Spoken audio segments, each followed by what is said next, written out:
In the fjords and mountains of Norway between 1959 and 1973, a series of unexplained industrial disasters left authorities searching for answers that have gone largely unexplained to this day. Massive landslides buried remote facilities under tons of earth and rock. Violent storms tore through coastal sites, flooding and damaging infrastructure.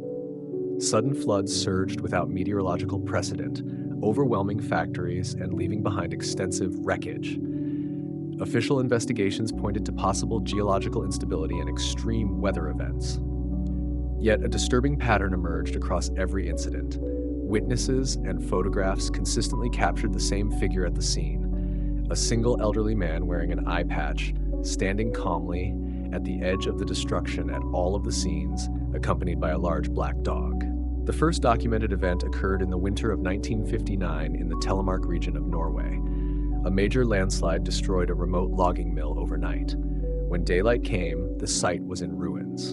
Among the photographs taken by local responders was one showing the old man, tall, dressed in a worn wool coat, his eye patch clearly visible, standing amid the debris with the black dog seated beside him. No one could explain how he had reached the isolated location so soon after the catastrophe, or how he departed so quickly. Oslo detective Henrik Løvenskiold, assigned to review the unusual reports, located the man in a remote cabin on the edge of the Hardangervidda Plateau. In a recorded interview, the individual identified himself as Erik Halvorsen, a World War II veteran who had lost an eye during the Battle of Narvik. He described himself as a lifelong wanderer who traveled the countryside with his dog, documenting industrial development and advocating for environmental conservation. He stated simply that nature demands balance.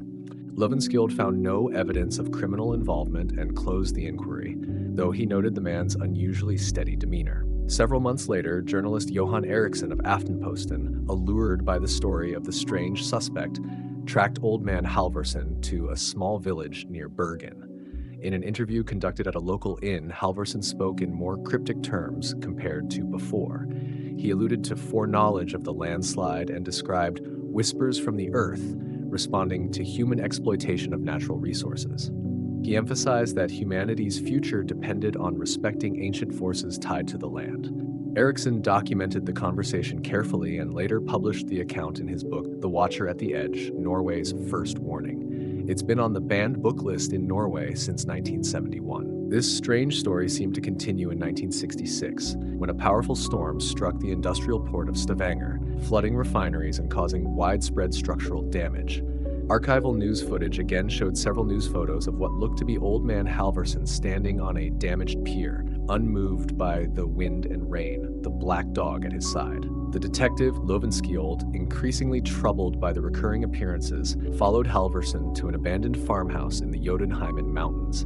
Inside, he found walls inscribed with ancient Nordic runes, scattered manuscripts referencing pre-Christian rituals, and signs of ceremonial activity. While no direct link to criminal acts was established, the discoveries suggested the possible existence of a small, secretive group that viewed Halvorsen as a figure of special significance, perhaps connected to Norse mythological traditions. Løvenskiold says in his memoirs that she spent the next 2 years trying to establish leads to this suspected cult, but the burden of proof never crossed the threshold for an investigation. The journalist, Eriksson, conducted a second interview with Halvorsen in a cabin overlooking the Sognefjord. During the meeting, Halvorsen dictated passages in an archaic language unfamiliar to linguists, blending elements of Proto-Norse with unknown phonetic structures. He spoke of future environmental upheavals and humanity's fragile relationship with the natural world. Eriksson spent a reported 4 days with the man and transcribed the material directly from the word of the old man and self-published it as Whispers of the Watcher, Norway's Hidden Codex. The book doesn't have one word of Norwegian and was largely dismissed as gibberish. The final recorded environmental accident took place in 1973 in the Tromsø region. An abrupt flood devastated an Arctic mining complex, inundating shafts and releasing underground gases. News cameras captured Halvorsen once more, standing at the perimeter of the site, the black dog beside him. This photograph remains the last confirmed image of Erik Halvorsen. During the subsequent investigation, Løvenskiold identified and pursued a fleeing individual, Anders Kval, a local man known for his deep involvement in Norse revivalist practices, also documented to be near the site at the time of the accident. The chase led through snow-covered terrain to a hidden compound in the Lingen Alps. Inside were ritual spaces, rune-carved altars, effigies, and documents describing deliberate environmental disruptions as symbolic acts intended to restore balance and prepare for apocalyptic events drawn from Norse mythology, the Ragnarok, writing about the return of Odin to the earth to prepare mankind of the event. In the cabin, among the frantic writings, there were confiscated journals suggesting that members of the cult were to dress like Odin as to gain public attention. Other journals actually suggested physically summoning the god himself.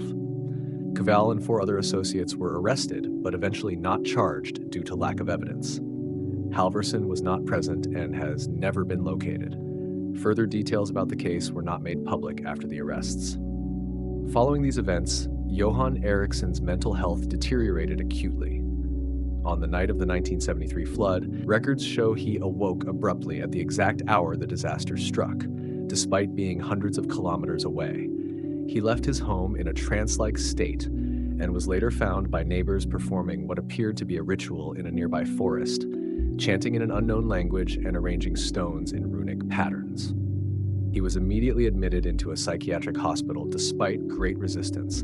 It had reportedly taken 6 paramedics to restrain him. From that moment onward, Eriksson never spoke a coherent word in any known language again, communicating only through fragmented symbols and mutterings in no coherent language. He was committed to an asylum in Trondheim, where he remained until his death from Parkinson's disease in 1983. Detective Henrik Løvenskiold retired from the force shortly afterward, citing personal reasons. Declassified internal memos from the investigation hint at unproven suspicions that certain cult members may have infiltrated local government positions, potentially allowing them to monitor or subtly influence official responses to the disasters. These claims, however, were never substantiated with evidence. Løvenskiold lived quietly until his passing from alcoholism in 1991. Erik Halvorsen was never seen or heard from again after the 1973 flood. No records of his birth, death, or further movements have ever surfaced. The disasters ceased after that year, and the full circumstances behind the recurring figure remain unresolved. It has never been made publicly clear if the man had any direct relation to the cult, or if the cult had purposefully created the impression of the god Odin predicting disasters, or if they had actually summoned some sort of supernatural being to the earth.